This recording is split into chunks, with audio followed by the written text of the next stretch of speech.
Hello and welcome to all students in this my YouTube channel. Students, we are in the topic of chemical bonding, and in our today's lecture we are going to learn a new point from this chapter, that is resonance structures. Students, resonance is one of the concept which is very important in the organic chemistry, and according to the concept of resonance, whenever a single Lewis structure cannot describe a molecule accurately, a number of structures with similar energy, position of nuclei, bonding and non-bonding pairs of electrons are taken as the canonical structures of the hybrid which describes the molecule accurately. And these number of structures now we are going to consider here with the help of different structures. For O3, the two structures shown above constitute the canonical structures or resonance structures, and their hybrid, that is the three structure, represents the structure of O3 more accurately. This is also called as resonance hybrid. Resonance is represented by a double headed arrow. Now here, for our simplicity and for understanding, we are going to consider a O3 molecule. Now if we look at here the structure of ozone in three different uh, position we have plotted here. For example, ozone O molecule can be equally represented by the structures 1 and 2 bond, and if we consider here the bond between O and O, double bond, the normal bond between O and O and double bond between O and O, bond lengths are 148 and 121 picometer respectively. Means single and double bond, their bond lengths we have represented here. Experimentally determined oxygen bond lengths in O3 molecule are same, that is 128 picometer. Thus the oxygen bonds in the O3 molecule are intermediate between double bonds and single bonds. If we consider here, obviously this cannot be represented by either of the two Lewis structures shown above. And out of that, if we consider here the structure 1, the lone pairs which are present on the oxygen atoms are unequal, and it becomes stable, and when it becomes stable it will change its number of lone pair of electrons which are present on each oxygen atom, and this is the second structure where it tries to acquire a stable position. And if we plot a intermediate between these two structures, you will get the structure 3, means resonance gets shifted in the another form in the second structure, and the conclusion of these two structures is the structure 3rd, which is means resonance position can be changed from first to second, that is represented throughout the molecule in the structure 3. For example, draw the structure of carbonate ion. We are now going to consider the resonance hybridization for the next structure. If you asked sometimes question will be like this: draw the resonance for carbonate ion.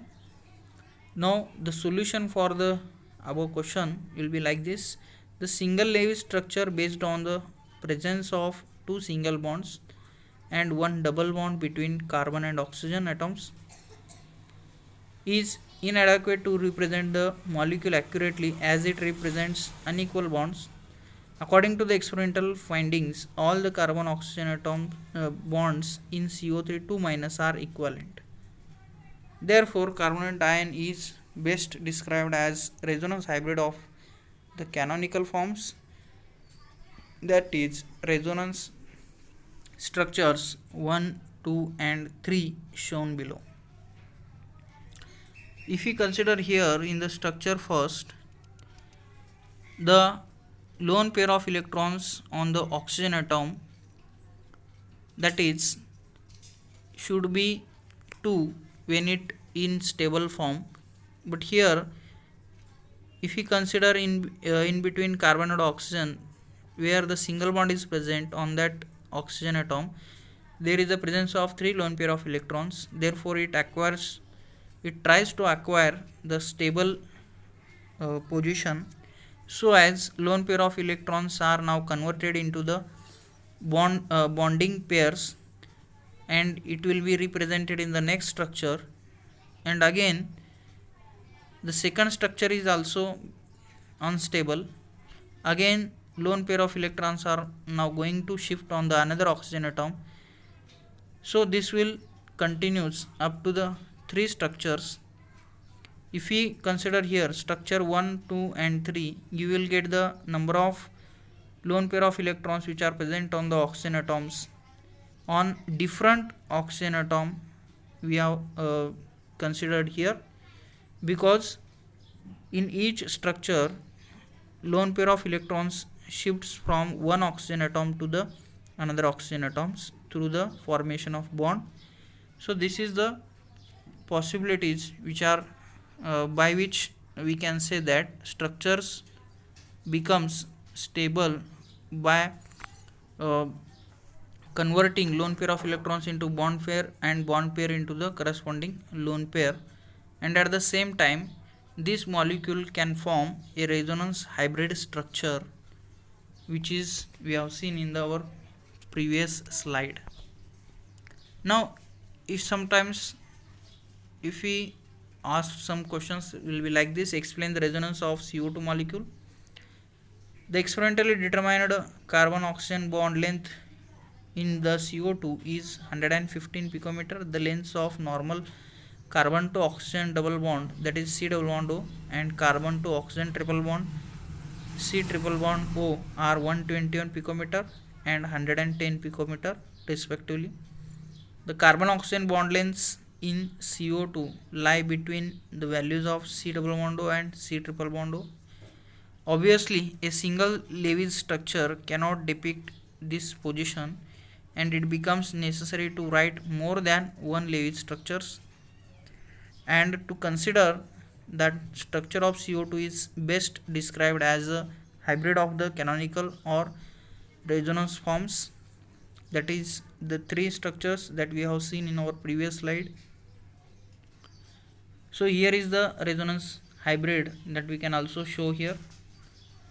Points on resonance are these points you should be for examination you should keep into your mind. These are the 2 important points which are related to the resonance.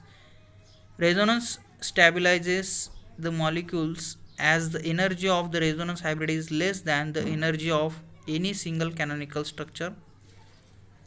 Resonance averages the bond characteristics as whole. Thus, the energy of the O3 resonance hybrid is lower than either of 2 canonical forms 1 and 2. So, these are the 2 important points related to this resonance. Now, students, in our today's lecture, we are going to consider the next point also, that is polarity of bonds. When covalent bond is formed between 2 similar atoms, for example, in diatomic molecules such as H2O2, Cl2, N2 or F2, the shared pair of electrons is equally attracted by 2 atoms. As a result, electron pair is situated exactly between the 2 identical nuclei. As we also know, these are the simple structures, and the molecules are formed by the sharing of electrons. The bond so formed contrary to this in case of a heteronuclear molecule like HF, the shared electron pair between 2 atoms gets displaced more towards fluorine, since the electronegativity of fluorine is more or we can say far greater than that of the hydrogen. The resultant covalent bond is polar covalent bond formed is called non-polar covalent bond. Look at this, the formation of HF we have shown in this slide. As a result of polarization, the molecule possesses the dipole moment which can be defined as the product of magnitude of the charge and the distance between the centers of positive and negative charge. It is usually designated by the Greek letter mu. Mathematically, it is expressed as dipole moment. From your textbook also, this point is mentioned. What is meant by dipole moment? Their relation will be like this: mu is equal to q into r, that is dipole moment is equal to charge multiplied by the distance of separation. Now one if we consider here their relation in the form of centimeter, that is dipole moment we can measure in this form. 1d is nothing but the 3.33564 into 10 raised to minus 30 centimeter.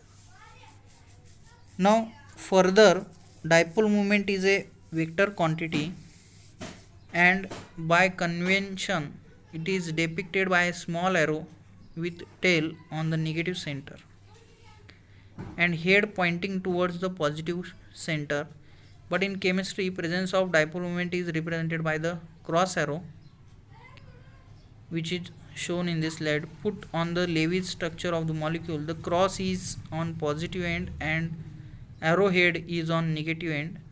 For example, the dipole moment of HF may be represented will be like this. In this slide, you will observe here the electron density which is present on the hydrogen atom is attracted towards the fluorine atom, so the direction will becomes like this, that is the cross is on positive and the head is on negative end of the structure, and partial positive and partial negative charges represents the electron density which is present on the each atom. This arrow symbolizes the direction of the shift of electron density in the molecule. Note that the direction of crossed arrow is opposite to the conventional direction of dipole moment. In case of polyatomic molecules, the dipole moment is not only depends on the individual dipole moments of bonds known as bond dipoles, but also on the spatial arrangement of various bonds in the molecule. In such a cases, for example like water, the dipole moment of a molecule is the vector sum of the dipole moments of various bonds. Like that of the example, if we consider here water, bond dipole moment is the vector sum of overall dipole moment vector, that is we have shown here. Now if we consider here the same case in tetraatomic molecules, for example BF3, the dipole moment is 0 although the BF bonds are oriented at an angle of 120 degree to one another. The three bond moments give a net sum of 0 as the result of any two is equal and opposite to the third. Now if we consider here for interesting case of NH3 and NF3, both the molecules have pyramidal shape with a lone pair of electrons on nitrogen atom. Although fluorine is more electronegative than that of the nitrogen, the resultant dipole moment of NH3 is greater than that of NF3. This is because in case of NH3, the orbital dipole due to the lone pair of electrons is in the same direction as the resultant dipole moment of NH bonds, whereas in NF3 the orbital dipole is in the direction opposite to the resultant dipole moment of the three NF bonds. The orbital dipole, because of lone pair, decreases the effect of the resultant NF bond moments, which results in the low dipole moment of NF3 as represented below. So if we look at here these two structures, resultant dipole moment in NH3 will be 4.90 multiplied by 10 raised to minus 30, and if we consider for NF3 it will be 0.80 into 10 raised to minus 30. Students, in our next lecture we are going to look at the new points, that is Fajans rule and VSEPR theory. These 2 points we are going to discuss in our next lecture. Thank you very much.